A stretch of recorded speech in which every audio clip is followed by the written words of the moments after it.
Director గారు ఈ picture డెఫినెట్గా ప్రతివాడ 3 సార్లు చూడాలండి అన్నాడు. నాకు అర్థం కాలేదు, దేని 3 సార్లు అంటే లెక్క 2 సార్లు అనొచ్చు 10 సార్లు అనొచ్చు, కరెక్ట్గా 3 ఏంటి, ఎందుకయ్యా 3 సార్లు ఎందుకు అనుకుంటున్నాం అన్నాను. ఒకసారి చిరంజీవి ఎలా చేస్తున్నాడో చూడాలండి సాంగ్, ఓసారి శ్రీదేవి ఎలా చేస్తానో చూడాలి, మూడోసారి ఇద్దరు కలిస్తే ఎలా చేస్తున్నారని చూడాలని అన్నాడు. డైరెక్టర్ రాఘవేంద్రరావు గారు ఆ సీన్ చెప్పటం కానీ హీ వాజ్ సో క్లియర్ అనమాట ఆయన మైండ్లో. అంటే ఈ దేవత ఇలా మాట్లాడాలి, ఇలా కూర్చోవాలి, ఇలా చేయాలి అని. ఆ మానవుడిగా ఆయన కూడా ఆ రియాక్షన్ ఎట్లా అంటే నా రియాక్షన్కి ఆయన కౌంటర్ రియాక్షన్ అవన్నీ ఇట్స్ లైక్ డైరెక్టర్ గారు చెప్పిన అట్లాగే మన గుర్రంలో అది వేసుకుంటారు చూడండి, అలాగే ఐ జస్ట్ ఫాలోడ్ హిమ్. నా ఫిలిమ్స్ చూసుకుంటే కనుక చిన్న పిల్లలతో చేసిన ప్రతి సినిమా కూడా సూపర్ డూపర్ హిట్. అది అందరినీ అలరించే సినిమా, అన్ని వర్గాల ప్రేక్షకుల్ని నాకు దగ్గర చేసే సినిమాలు అయి ఉంటాయి అవి. ఫ్యామిలీ, శాలిని, తర్వాత శాలిని బ్రదరు, అంత చిన్న పిల్లలు అనమాట. And they were very talented. అంటే ఆ కొన్ని సీన్స్ ఆ పిల్లలతోటి చాలా ఎంజాయ్ ఆడియన్స్ చేశారు. మేము యాక్ట్ చేస్తున్నప్పుడు కూడా నేను కూడా చాలా ఎంజాయ్ చేశాను. ఫోటోగ్రఫీ ఆయన స్వర్గీయ ప్రకాష్, తను కూడా ఈరోజు మన మధ్య లేదు. డైరెక్టర్ ఆఫ్ ఫోటోగ్రఫీ ప్రకాష్ అయితే జనరల్గా స్పెషల్ ఎఫెక్ట్స్ కోసం అని చెప్పి ముందు ఆయన తీసుకురావటం విన్సెంట్ గారిని జరిగింది. కాకపోతే టోటల్ ఫిలిము ఆయనే చేయాల్సి వచ్చింది. ఈ సినిమా అనుకున్నప్పుడు ఎప్పుడన్నా 1-2 సార్లు డిస్కషన్ వచ్చినప్పుడు ఈ సెట్స్లో మరి కొద్దిగా మైథాలజీ సెట్స్ ఉంటాయి, మైథాలజీ కాస్ట్యూమ్స్ ఉంటాయి, ఎక్కువ స్పాన్ ఉన్న విలన్స్ ఉన్నారు, ఎంతమంది ఉన్నారు, కాస్ట్ కంట్రోల్లో ఉండదేమో అని అనుకుంటే మనం ఆఖరి పోరాటం అప్పుడు కూడా అది వెనక తిరిగి చూడలేదు కదా. ఆ రోజున ఆ సినిమాకు ఉన్న మార్కెట్కి దీనికి అసలు మనం ఆలోచించాల్సిన పనే ఉంది.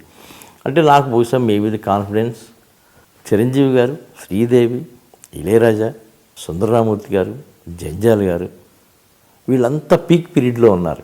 ఒక్కొక్కసారి ఒక పెళ్ళికి వెళ్తే వంట బ్రహ్మాండంగా కుదిరింది అంటారు. ఇంతమంది ఉన్నప్పుడు దీనికి మనం ఆలోచించేది చాలా ఎక్స్ట్రాలరీగా ఉంటుందని మొండి ధైర్యంతో ఏ రోజున నేను అసలు కాస్ట్రాపర్స్ గురించి ఆలోచించలేదు. కానీ ప్రపంచమే ఆయన చూస్తే భయపడే అంత గొప్ప విలన్ని హిందీ పరిశ్రమ మనకి ఇచ్చింది. అందులో అమరీష్ పురి ప్రీవియస్ ఫిలింలో బాగా కోఆపరేట్ చేశారు ఆయన. మీరు 4 days ఉంటే సరిపోతుందని చెప్పి ఆఖరి పోరాటాన్ని ఆయన వచ్చి ఆయన డైలాగు ఆయనే చెప్పడానికి కొద్దిగా రాసుకుని చేసిన టైం పట్టేది. ఈ టైం అంతా ఆయనే క్యాలిక్యులేట్ చేసుకుని 4 days అన్నావు నువ్వు, నేను 8 days చేస్తాను, అసలు నువ్వు నా గురించి కంగారు పడదు. అదే అమరీష్ పురి గారు ఈ సినిమాలో ఎంతో కోఆపరేట్ చేసి మోర్ దాన్ 20 days ఆయన 20-25 days వర్క్ చేశారు. శ్రీదేవి గారు కానీ అమరీష్ పురి కానీ ఏ రోజున డేట్స్ గురించి చూసుకోలేదు. ఎంతో బిజీగా ఉన్న హిందీ సినిమా రంగంలో కూడా ఏదైనా అవసరం ఉంటే ఏదో రకంగా హాఫ్ డే 1 day బాంబే నుంచి మద్రాసు వచ్చి ఈ షూటింగ్లో పాల్గొనేవారు. ఈ సినిమాలో మనం ప్రధానంగా మళ్ళీ ఆర్టిస్ట్ గురించి ప్రస్తావించాల్సి వస్తే అమరీష్ పురి, ఆయన గెటప్, ఆయన వాచకం, ఆయన వాయిస్. ఎందుకంటే ఆయన వాయిస్ మన యాక్సెంట్కి సూటబుల్ కాదు అనుకున్నారు, కానీ ఆయనే డబ్బింగ్ చెప్పబట్టి ఆ పాత్రకి అంత నిండుదనం, అంత గంభీరత్వం వచ్చింది.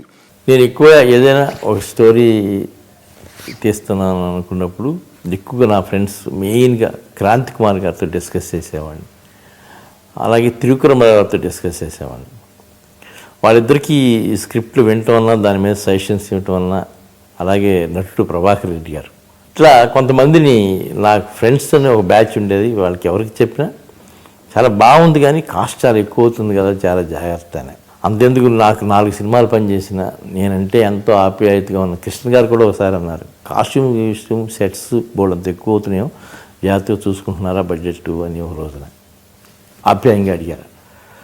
అలాగే సినిమా రిలీజ్ అయినప్పుడు తుఫాన్ అనేది కొంత కలకలం వచ్చిన, తుఫాన్ సైతం దాటుకుని నిలబడి సూపర్ హిట్ అయినప్పుడు పరిశ్రమలో చాలామంది ఉన్న ప్రముఖ నిర్మాణ సంస్థలన్నీ వాళ్ళ సినిమా హిట్ అయినంత ఆనందంతో పండగ చేసుకున్నారు. అందరి రియాక్షన్ చూసి నాకు చాలా సంతోషమైంది. అంటే వెరీ పాజిటివ్.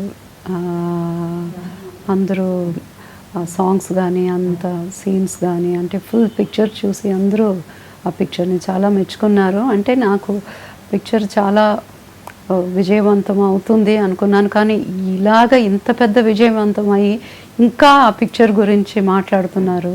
ఇంకా దాని అంటే మర్చిపోలేని ఒక చిత్రమైంది. రామారావు గారు నేను మద్రాసు నుంచి వచ్చి ఆయన అపోజిషన్ లీడర్గా ఉన్నారు. అప్పుడు ఈ సినిమా గురించి ఆయన ఎంక్వైరీ చేశారు. చాలా హ్యాపీగా ఉన్నారంటే నేను వెళ్ళి కనపడితే ఎక్కడెక్కడ ఏమేమి ఖర్చు పెట్టి ఏమేమి తీశారు, ఇది ఎక్కడ తీశారు, అది ఎక్కడ తీశారు, ఇది బాగుందంట కదా, అది బాగుందంట కదా.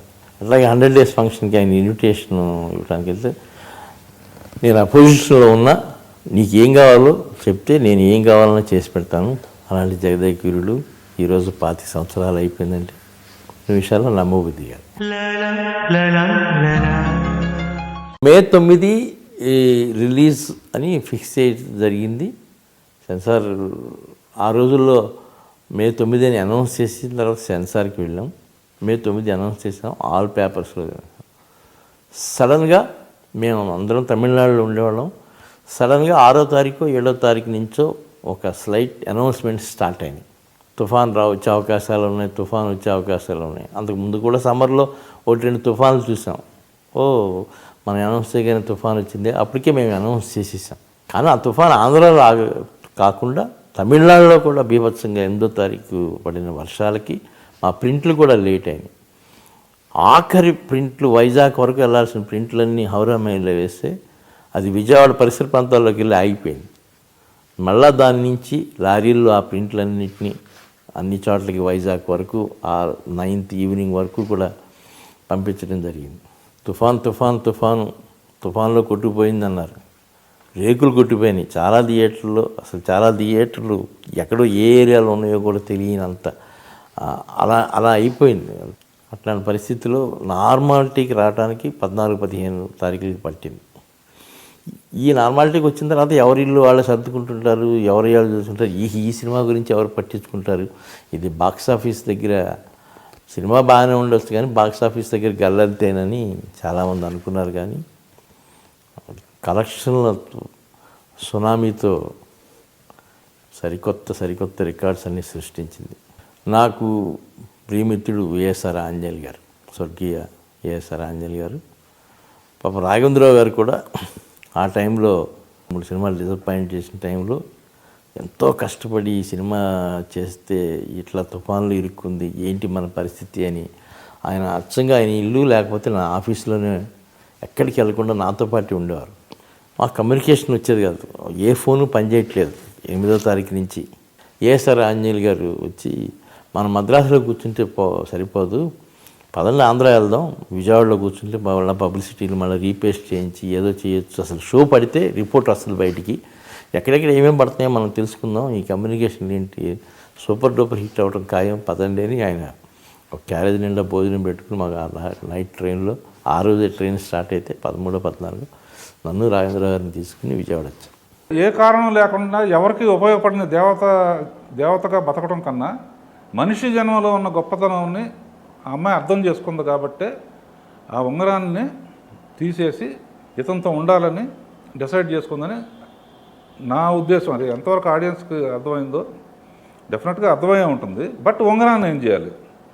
పారేస్తే ఎవరికి దొరికితే చెడ్డవాడు దొరికితే చెడ్డ పనులకు వాడతాడు, రాక్షసుడు దొరికితే. భస్మాసుడికి వరం ఇస్తే దేవుడికి తల మీద చేయబెట్టినట్టు ఎవరికైనా దొరికితే మిస్యూజ్ అవుతుంది. అందుకనే ఒకటి ఆలోచించి అన్నీ కుదిరితే జగదేకవీరుడు అతిలోక సుందరి పార్ట్ 2 ఎప్పుడు వస్తుంది, ఎలా వస్తుంది, ఎవరితో వస్తుంది, ఇవన్నిటికీ ఆన్సర్ ఆయనే చెప్పాలి. మీకు లాస్ట్ షాట్ గుర్తుంటే ఏ ఉంగరం అయితే దేవకన్యది నేను పెట్టుకుని సినిమా అంతా నటించాను, ఆ ఉంగరం చేజారిపోయి కింద నీళ్ళలో పడిపోతే ఒక చాప్ మిగుతుంది. అది ఒక సస్పెన్స్గానే ఉంచారు. ఆ జగదేకవీరుడు అతిలోక సుందరి పార్ట్ 2 అనేది ప్రారంభం అవడానికి చిన్న నాంది వేశారు అక్కడ. అండ్ దానితో అందరికీ డౌట్ ఏంటంటే ఇంకో సినిమా తీస్తారని చెప్పేసి. బట్ నాకైతే ఎలాంటి ఐడియా లేదు. బట్ ఐ హోప్ అడుగుతున్నారు కాబట్టి ప్రజానీకం ప్రేక్షకులుగా కోరుకుంది కాబట్టి ఐ థింక్ జగదకి వీళ్ళు అతను సుందరి తీస్తే దత్తుగానే తీయాలి, రాఘవేంద్ర గారు డైరెక్ట్ చేయాలి, రామ్ చరణ్ యాక్ట్ చేయాలి. 2 birds at 1 shot అనే ఆలోచన వచ్చింది నాకు. సముద్రంలోకి ఇసిరేస్తే అది ఒక చేప మింగితే ఈ పిక్చర్ హిట్ అయితే నెక్స్ట్ ఫ్యాంటసీ తీస్తే ఈ చేపే మళ్ళీ శ్రీదేవి కూతురుగానో మళ్ళీ శ్రీదేవి గానో సీక్వెల్ చేయాలని నా మైండ్లో ఉండేది. బయట చెప్పలేదు, ముందే హిట్ అవుతుందని గ్యారంటీని ప్రెస్లో చెప్పామంటే మళ్ళీ హిట్ అవ్వకపోతే ప్రాబ్లం వస్తుందని చెప్పి ఆ ఉద్దేశంతో చేప మింగినట్టు తీశాను.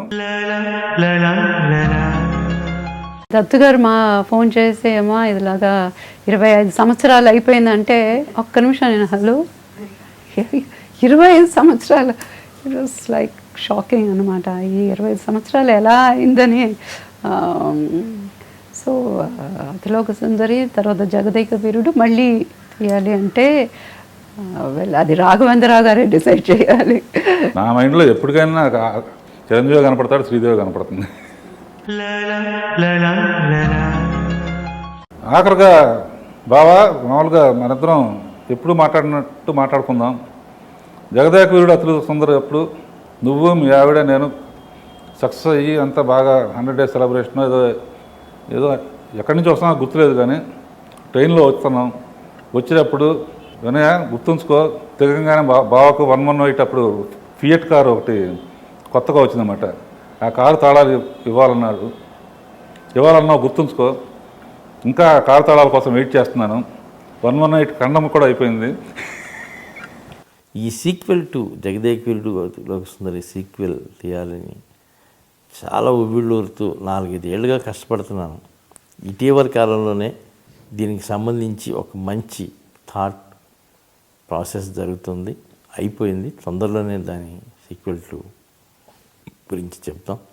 నేను ఖచ్చితంగా ఫీల్ అవుతాను 25 సంవత్సరాలు, ఇంకొక 25 సంవత్సరాల తర్వాత కూడా నేను ఎక్కడుంటానో తెలియదు కాబట్టి మా అమ్మాయిలు కూడా ఈ జగదేక వీరుడు అతిలోక సుందరి ఇంకొక 25 సంవత్సరాల తర్వాత కూడా they will also be praised for this movie. Chiranjeevi dance చేస్తేనే పిల్లలందరూ లేచి డ్యాన్స్ చేసి చిరంజీవి లాగా స్టెప్పులు వేయాలనుకునే రోజులు ఆ సీజను. అసలు చిరంజీవి శ్రీదేవి కలిసి యాక్ట్ చేస్తే ఆ సాంగ్కి అసలు థియేటర్ బద్దలైపోయి అసలు కుర్చీలు రగ్గొట్టేసి డ్యాన్స్ చేసేస్తారని చెప్పేసి మనాళ్ళు ప్రిపేర్ అయిపోతున్నారు.